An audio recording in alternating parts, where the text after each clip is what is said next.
Aujourd'hui à Info 7 en ce 20 octobre 2023. Retour sur le succès B1000 à Sacré-Cœur.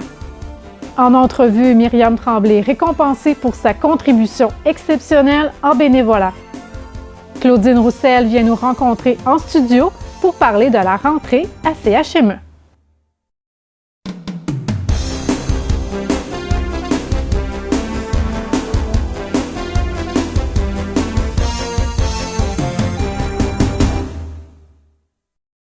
Bonjour à tous, j'espère que vous allez bien et bienvenue à notre bulletin de nouvelles. Ça a trop bien marché, m'a lancé Jennifer Gauthier de Sacré-Cœur, organisatrice du Sentier de l'horreur B1000, la vraie histoire, qui a eu lieu le 14 octobre dernier. Dû à la météo incertaine, la journée de samedi, l'événement fut déplacé au club de chasse et pêche Tadoussac, au lieu du sentier Jean-Arthur Tremblay. Mais ce changement de lieu n'a pas nui au bon fonctionnement de l'activité, seulement un groupe de personnes se sont désistés. Initialement, ce projet était destiné aux jeunes âgés d'environ 12 ans afin de créer une activité spécialement pour eux, mais le projet a pris un autre virage et toute la population y était invitée. Le pourcentage de jeunes inscrits à l'événement demeure le plus haut avec 40,3% des participants. Ce sont environ 362 personnes qui ont pris leur courage à deux mains et ont parcouru l'aventure B1000, la vraie histoire.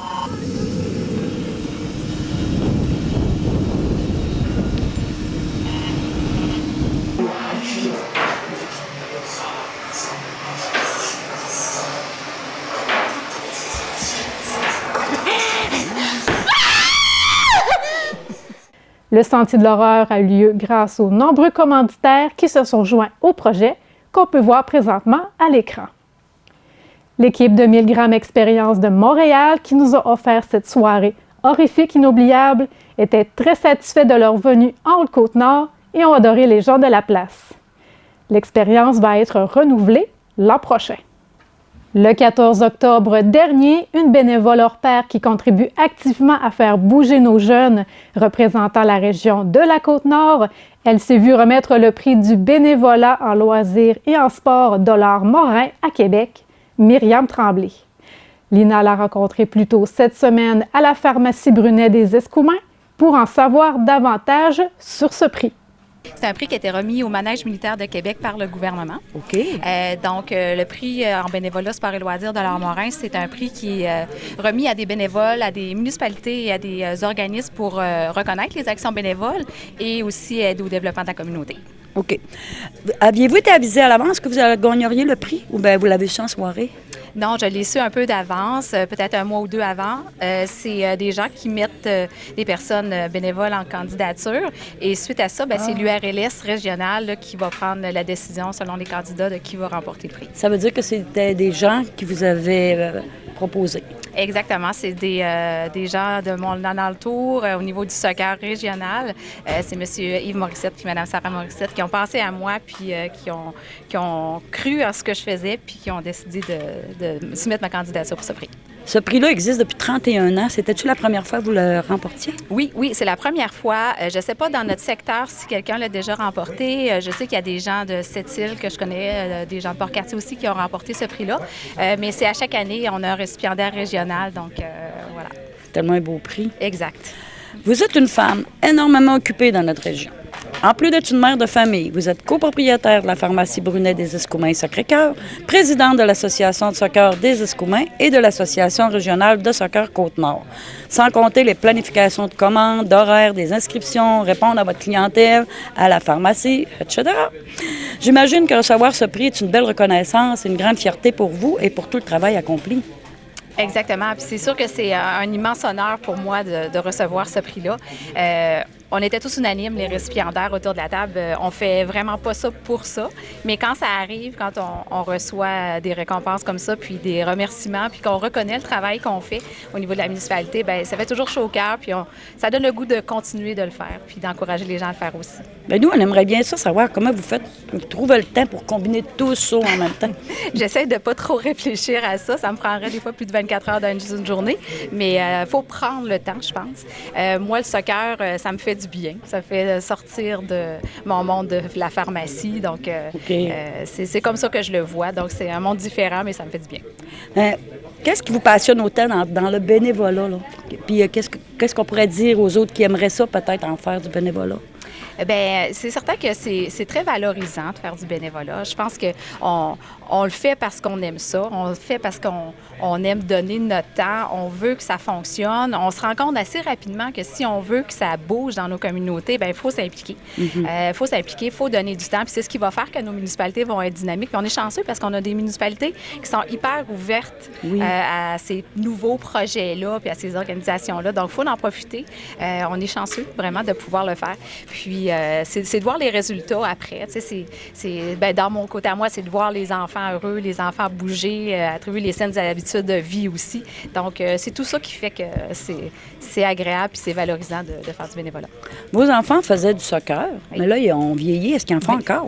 Mes garçons vont entraîner le soccer maintenant. Ils vont jouer au niveau adulte quand on a des matchs d'adultes. Mon conjoint est toujours dans l'organisation aussi. À quelque part, c'est de lui que ça a parti, cette histoire de soccer-là. Puis, j'ai ma petite fille qui a 7 ans, qui elle a commencé le soccer plutôt il y a 2 ans.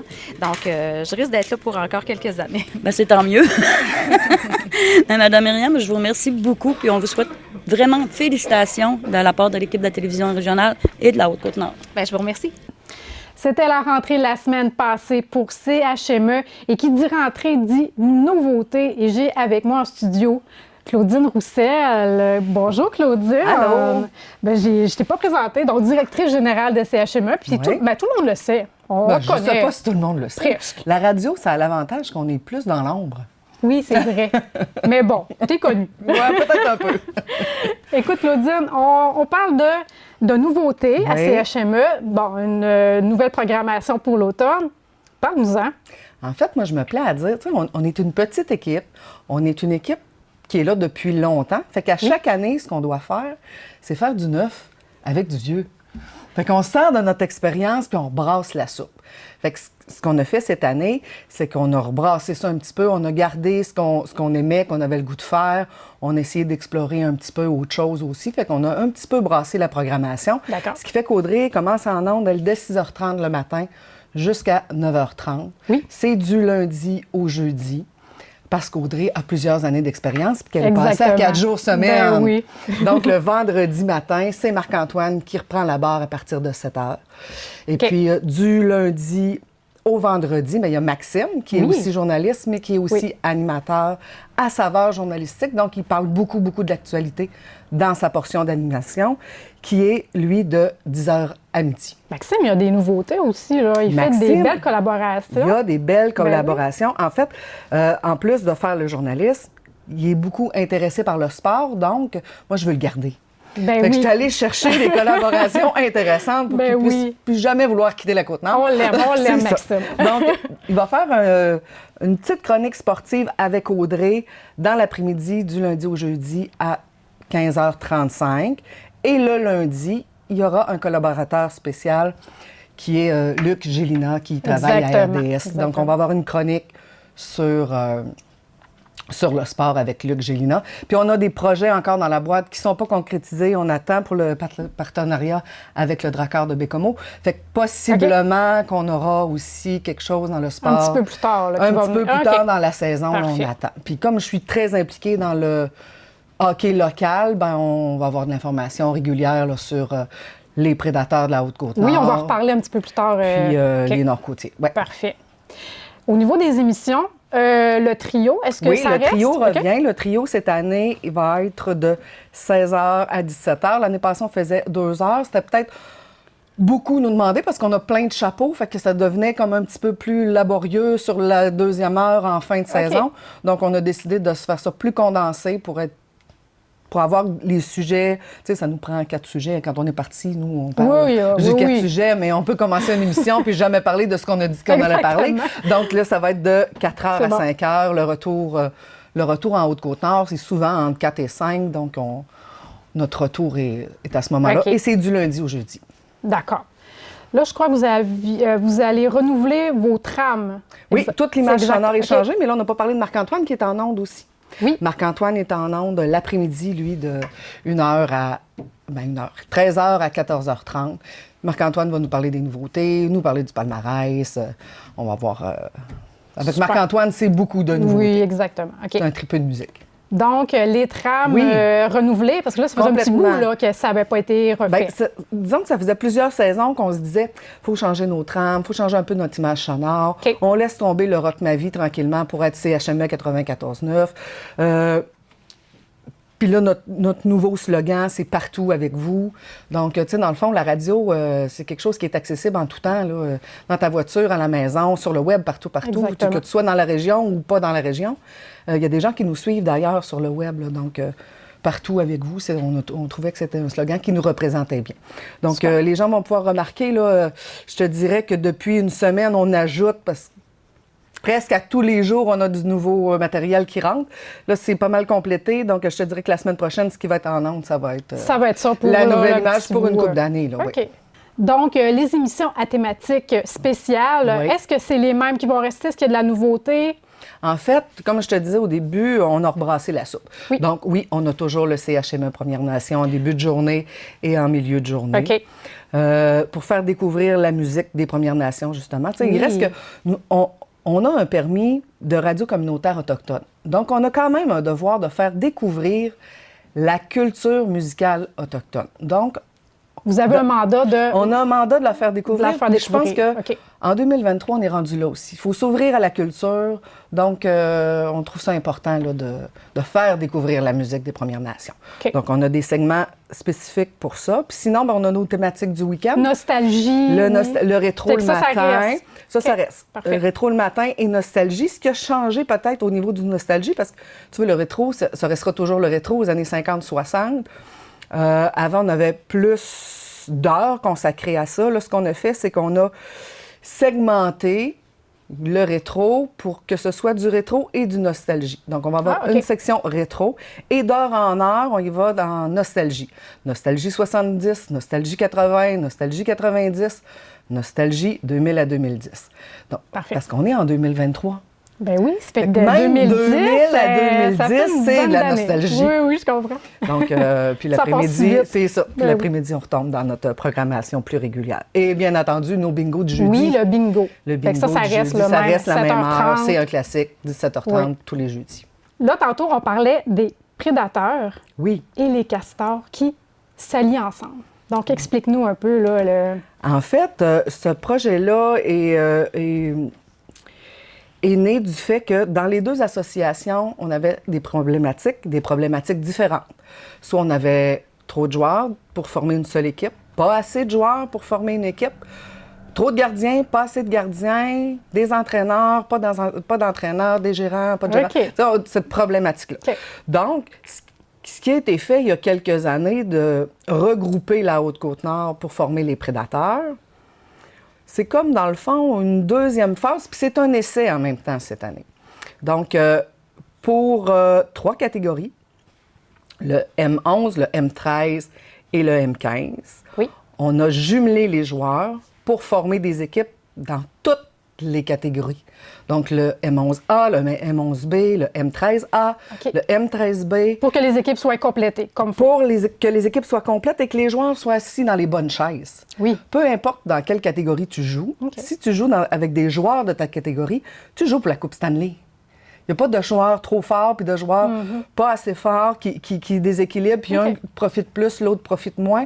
Fait que tout le monde peut avoir du plaisir. Fait qu'en jumelant les joueurs des deux associations, bien, on va réussir à créer... On a créé 8 équipes, là, de A et de B. Donc, on espère Donc, que c'est ça vraiment fonctionne. une belle nouvelle, là. Oui, c'est une belle nouvelle. Oui. Puis aujourd'hui, on parle beaucoup de réconciliation, on parle beaucoup d'inclusion, on parle beaucoup d'ouverture. Moi, je pense que c'est un beau projet. On espère vraiment que ça va fonctionner. Qui tombe vraiment bien. Qui tombe là. bien. Ah, oui, oui, oui. Puis, tu sais, les jeunes, c'est à se côtoyer, qui développent des affinités, qui comprennent les différences, puis en même temps, qui sortent. Tu sais, le hockey, c'est rassembleur. Donc, ça peut être quelque chose de très intéressant. Puis moi, je pense qu'on peut être un modèle là, Bien, tout à fait. pour d'autres associations, puis même d'autres sports, puis peut-être d'autres sphères de la vie aussi. Là. Bien, c'est très bien dit. Hey, merci, Claudine, Ça me fait plaisir. de ta visite ce matin. Merci beaucoup. Merci, bye.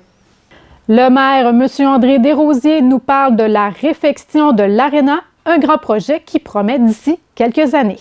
Le projet de l'Aréna, là, parce que là, on a passé proche la dernière fois, là, c'était le COVID là, qui nous a fait en sorte que notre dossier a été bloqué. Tout a été bloqué, là, on ne savait pas comment ça allait coûter. Là. Le gouvernement ne savait pas comment ça allait coûter, là, cette crise-là, cette pandémie-là. Fait que ça a été mis sur la glace. Là, on présente ça. Puis là, ben, ce coup-là, là, on ne veut pas manquer notre coup. Fait qu'on a intégré la communauté des CIPIT dans le projet. Parce qu'eux aussi, ils sont éligibles là, à ces programmes-là. Okay. C'est un programme gouvernemental du gouvernement du Québec qui vont jusqu'à 66 % là, de financement. Fait qu'on est en train de travailler ça présentement là, pour que ça passe. On travaille avec notre député aussi. On fait des pressions politiques. Il y a une firme d'ingénieurs qui est après nous travailler le dossier. On essaye de ne pas trop en mettre pour que ça soit un dossier réaliste, mais aussi un dossier là, pour la capacité de payer de nos citoyens. Parce que si on veut développer ailleurs, il ne faut pas qu'on s'endette trop. Si on met tout notre argent sur l'Aréna, on ne sera pas capable de développer dans d'autres domaines. Oui, c'est ça. Il faut mettre nos œufs un petit peu partout. Ben là, il faut mettre nos œufs un petit peu partout. Parce qu'on parlait là, de l'eau potable tantôt. Là. Puis, tu sais, la journée où on va être raccordé là, sur notre nouveau réseau, là, ben, le lac Garner là, devient disponible. Là, parce que les terrains tout autour de ça appartient à la municipalité. Fait que là, il y a des beaux projets, là, de récréo-touristique qu'on peut avoir. Chalets. Des chalets, les locations de yachts, là, ces choses-là, du prêt à camper.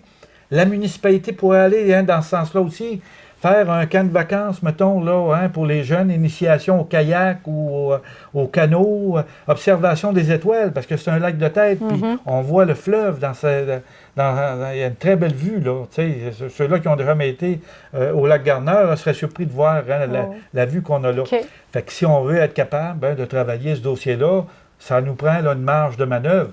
Fait que c'est pour ça qu'il faut, avec le projet de l'Aréna, que ça soit aux normes, mais c'est sans trop d'exagération pour que ça demeure là, dans notre braquette où ce que les contribuables sont capables de payer. Parce que pour développer une municipalité, ça prend des choses, ça prend des services de qualité, mais aussi il y a un taux de taxation qui est abordable pour tout le monde.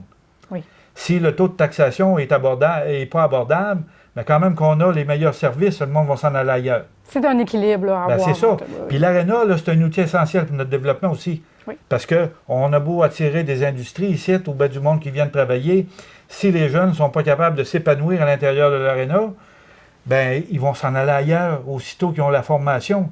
Fait que c'est de recherche de personnel en continu, puis après ça, de la formation continue. Rien d'intéressant là, pour quelqu'un qui veut investir dans le milieu. Madame Micheline Anctil, préfet de la MRC, a profité de l'occasion de la dernière réunion du Conseil de la MRC pour souligner le congrès annuel de la FQM à lequel elle a participé les 28 et 29 septembre. L'événement qui s'est déroulé à Québec a permis à 2000 représentants municipaux de travailler ensemble, notamment sur les changements climatiques, l'aménagement du territoire, la foresterie, ainsi que la rétention et la pénurie de la main-d'œuvre. Un congrès fort intéressant, fort pertinent dans ces ateliers, dans la présence aussi des représentants des différents ministères. Et un congrès qui nous permet, le monde municipal, de travailler tout le monde ensemble, mais aussi parfois de faire des apprentissages pour devancer des enjeux ou des priorités ou des actions qui vont nous arriver par les différents ministères. Alors, un congrès qui a beaucoup parlé, évidemment, des changements climatiques, parce que c'est là, c'est à nos portes. Et on en voit et on en subit les conséquences au gré des saisons. On a parlé des changements climatiques aussi avec la foresterie. On parle de protéger nos forêts. Changements climatiques qui amènent de la sécheresse et des feux de forêt, ou ils amènent des grands vents, des pluies torrentielles avec des arbres qui tombent sur l'électricité. Alors tout ça est intimement lié. On a parlé beaucoup de la problématique de la main-d'œuvre. Le recrutement, la rétention de la main-d'œuvre dans le monde municipal pour faire face à nos obligations. Encore faut-il qu'on ait les ressources et les ressources humaines particulièrement. Et on a beaucoup parlé d'aménagement du territoire, quand même une nouvelle réglementation sur l'aménagement du territoire qui nous amène à prendre en considération les milieux humides, les zones d'érosion, en fait, tous les phénomènes, autant climatiques avec aménagement du territoire, prévoir, voir d'avance qu'est-ce qui va nous arriver pour protéger le territoire agricole, etc. Donc, je pense que ça a été un congrès dynamique et puis il y avait plus de 2000 représentants des municipalités. Alors, je pense que c'est quand même digne de mention en qualité de présentation. Tout ça, d'ailleurs, est disponible sur le site de la FQM pour ceux qui veulent revoir des présentations ou qui n'ont pas pu y assister. La population de la Côte-Nord est invitée à dire merci dans le cadre de la 27e édition des prix Hommage Bénévolat Québec. La ministre de l'Emploi et ministre responsable de la région de la Côte-Nord, Catherine Champagne-Jourdain, invite la population de la Côte-Nord à présenter au prix Hommage Bénévolat Québec la candidature d'une personne ou d'un organisme s'étant démarqué par son engagement hors du commun. L'appel de candidature pour l'ensemble du Québec a été officiellement lancé le 16 octobre par la ministre responsable de la Solidarité sociale et de l'Action communautaire, Chantal Rouleau. Le formulaire de mise en candidature et tous les renseignements nécessaires sont accessibles à l'adresse suivante québec.ca/prix bénévolat. La date limite pour déposer une candidature est le 5 décembre 2023. Plus de 2 millions de personnes bénévoles œuvrent à travers tout le Québec dans des dizaines de secteurs d'activité. Une quarantaine de lauréates et de lauréats seront honorés cette année. C'est mission accomplie pour le défi Chaîne de vie sur la Côte-Nord qui s'est déroulé le 15 octobre au Mont-Trouble. Lors de cet événement, Chaîne de vie a rendu hommage aux familles de donneurs d'organes alors qu'elles agissaient à titre de porte-étendard pour aller porter le drapeau Chaîne de vie sur une quinzaine de montagnes à travers le Québec. Elles ont posé ce geste à la mémoire d'un proche et en guise de solidarité pour appuyer l'éducation aux dons d'organes et de tissus en milieu scolaire.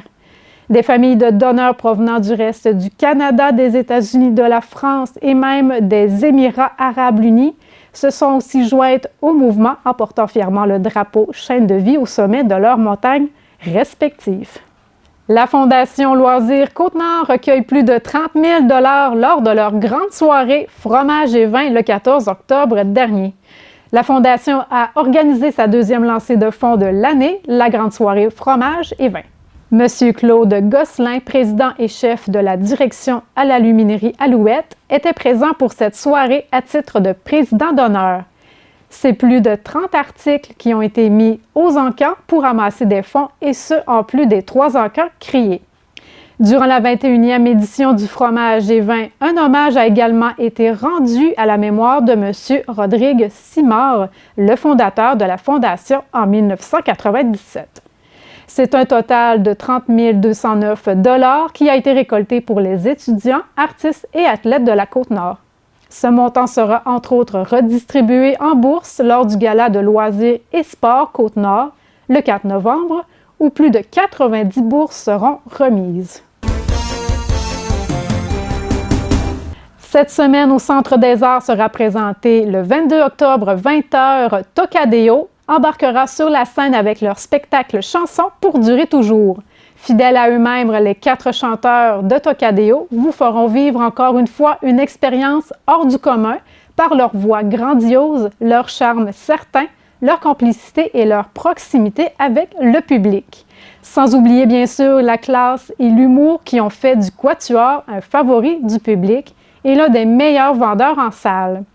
Un rendez-vous à ne pas manquer. Et finalement, le 26 octobre, 20h, soirée d'humour avec Joe Cormier et son one-man show Animal. C'est le plaidoyer d'un drôle de moineau, à savoir si nous sommes aussi des animaux. Question existentielle à laquelle Joe n'a aucune réponse valable, que des observations cocasses et des théories tirées par les cheveux. Animal parce que Joe est une bête de scène et parce que c'est tout le filon de son show, mais ça, vous le découvrirez en salle. Merci à vous à la maison d'avoir été des nôtres. À la semaine prochaine pour un autre bulletin de nouvelles sur les ondes de TV R7.